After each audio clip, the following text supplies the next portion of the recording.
अपने सपनों की आशिया को दे एक नई पहचान माँ भवानी डेकोर प्राइवेट लिमिटेड के साथ, जो है ऑथराइज्ड डिस्ट्रीब्यूटर ऑफ कजारिया।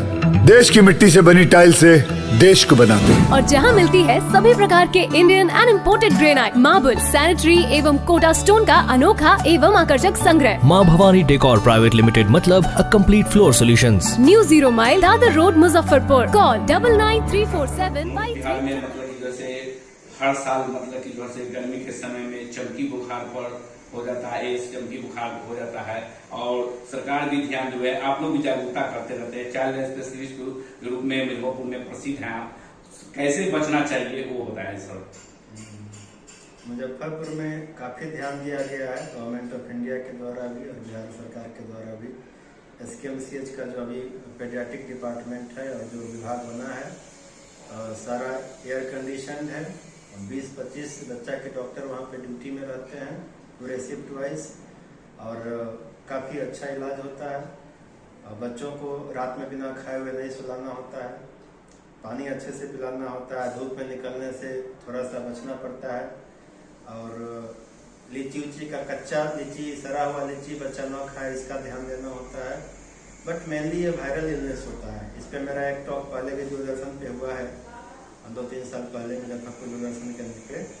तो ये मोस्टली वायरल होता है, जो जापानी इंसेफेलाइटिस वायरस है, जिसका टीका सरकार के द्वारा बीच बीच में चलाया भी जाता है।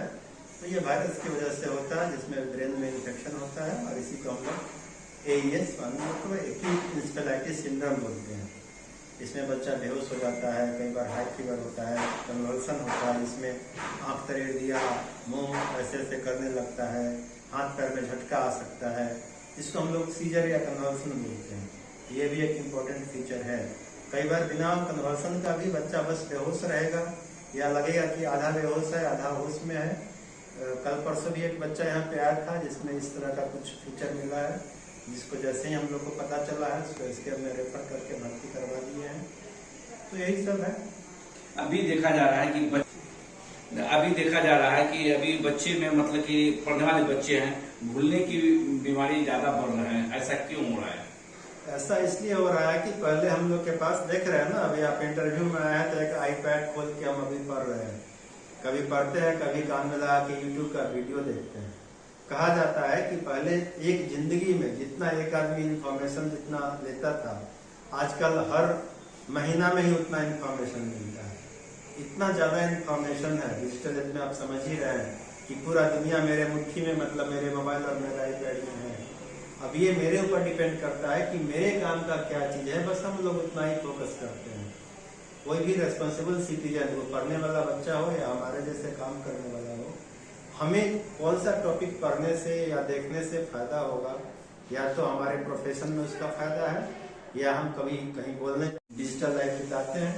तो जब इतना इन्फॉर्मेशन आप डालिएगा, एक पेज मेरे पास है और उसमें हम लिख देंगे, तो उसमें कचरा लिखना है कि काम का बात इम्पोर्टेंट टू डू लिस्ट तैयार करना, ये तो मेरे ऊपर डिपेंड करता है।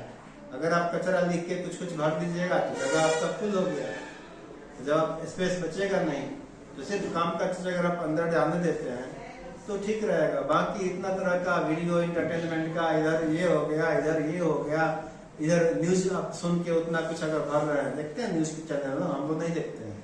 हम लोग टीवी का न्यूज नहीं देखते हैं, बिकॉज उसमें जिस चीज को पकड़ता है उसको एक एक्सट्रीम पे पहुंचा देता है। अगर आदमी स्ट्रांग नहीं हो और आधा घंटा 10 मिनट से ज्यादा देखे तो पता चला कि मानसिक बीमारी हो जाएगा उसको। जिस तरह से हल्ला बोल कार्यक्रम चलते रहता है, लगातार चलते रहता है, जो लोग देखेगा वो दिमाग उसका खराब हो जाएगा। अभी देखने वाले बच्चे को रोशनियां मतलब कि कम रहे हैं, ऐसा क्या कारण है, क्या काम कैसे हो रहा है?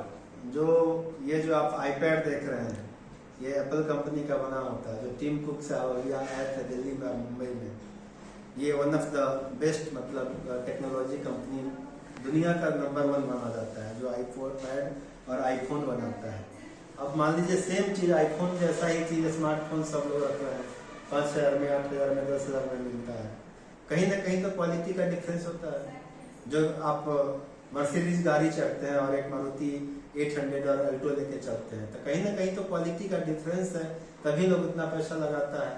उसी तरह से जब एकदम सस्ता चीज यूज करते हैं और व्यवस्था सारा खोजते हैं, तो इसमें से प्रोटेक्टिव लेयर जो लाइट का होता है, अब सारा लाइट अगर आ रहा है मेरे आँख पे तो कुछ ना कुछ डैमेज करता है।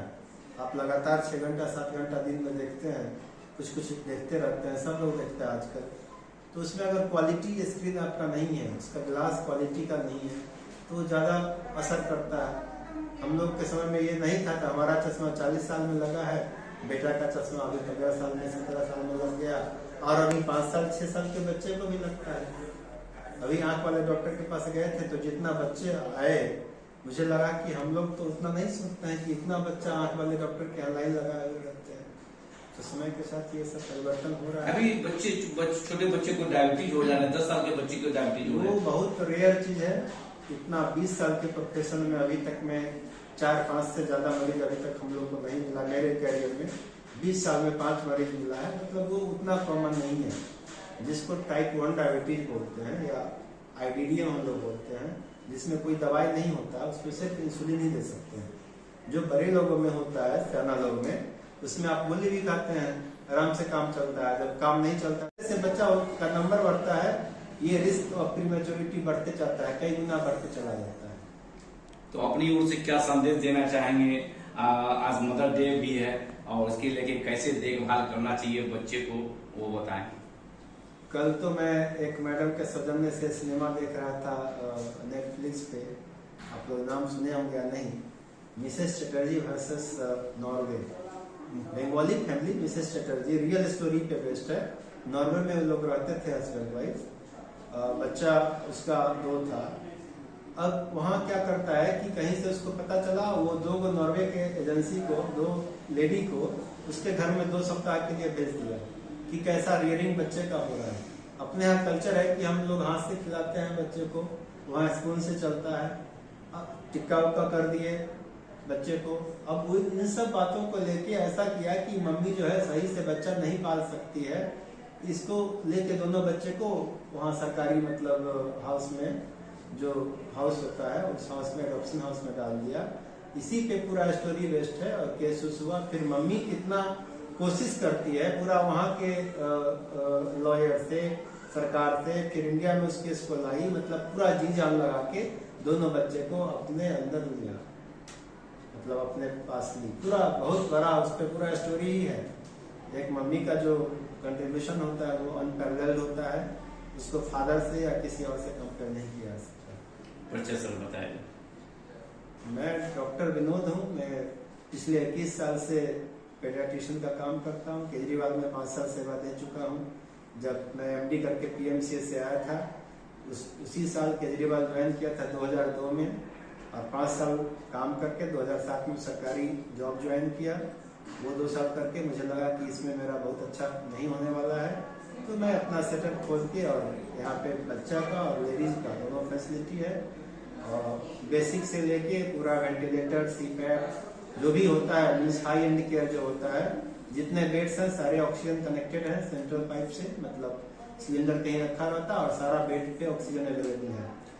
क्या नर्सिंग होम का क्या नाम है? Amrit mother and child hospital, NH 28 Sirpur, Muzaffarpur.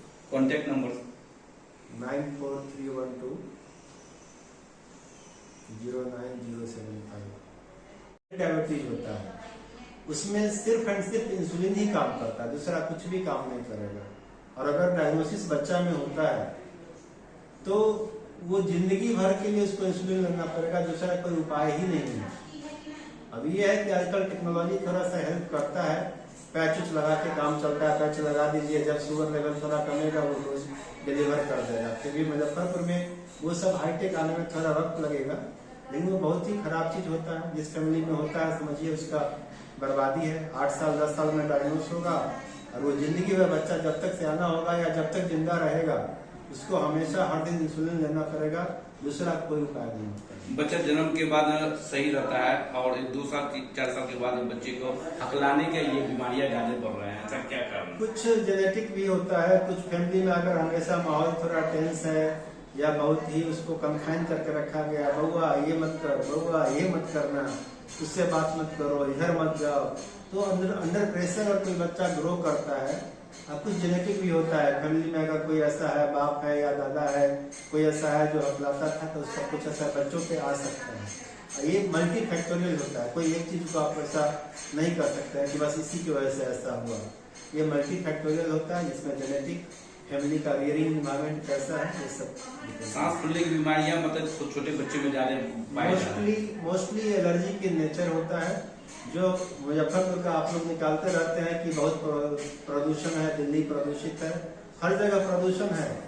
अब जहाँ बहुत अच्छा माहौल है वहाँ थोड़ा कम होगा, जहाँ थोड़ा ज्यादा है वहाँ ज्यादा होगा। 99% एलर्जी प्रॉब्लम होता है। इतना जो फूल पत्ती, लीची का हो, आम का हो, जंगल का हो, फूल हो, सबका फ्लावर्स होता है। आम लीची का भी फ्लावर होता है, इतने जंगल है उसका भी फ्लावर होता है। इससे पॉलन रिलीज होता है, पॉलन ग्रेन्स रिलीज होता है हवा में, वो हवा हम सांस लेते हैं, वो जाके एलर्जी का काम करता है। कुछ खाना, किसी बच्चे को मूंगफली से होता है, किसी को कोई दवाई से हो सकता है, किसी को स्मेल, किसी पेंट के स्मेल से, किसी को स्मोक के असर से इतना ज्यादा होता है कि हो सकता है कि उसको हॉस्पिटलाइज करना पड़ जाए।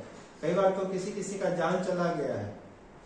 एक चिक्की खाया पीनट वाला, बेदाम उसमें डाला हुआ, और बच्चा को ऐसा एनाफाइलेक्सिस बोलते हैं। जब एलर्जी एकदम हाईएस्ट लेवल का होता है तो उसको एनाफाइलेक्सिस बोलते हैं हम लोग, और उसमें अगर तुरंत नहीं डायग्नोस किए और ट्रीट किए तो जान भी जा सकता है। कम वेट के बच्चे ज्यादा कारण तो बहुत है मेडिकल साइंस में, अभी भी इतना के बावजूद 35-40% कारण पता नहीं चला है। बाकी जो 60% है उसमें बहुत तरह का, उसमें भी जेनेटिक प्रीडिस्पोजिशन होता है। अगर उसकी मम्मी का बच्चा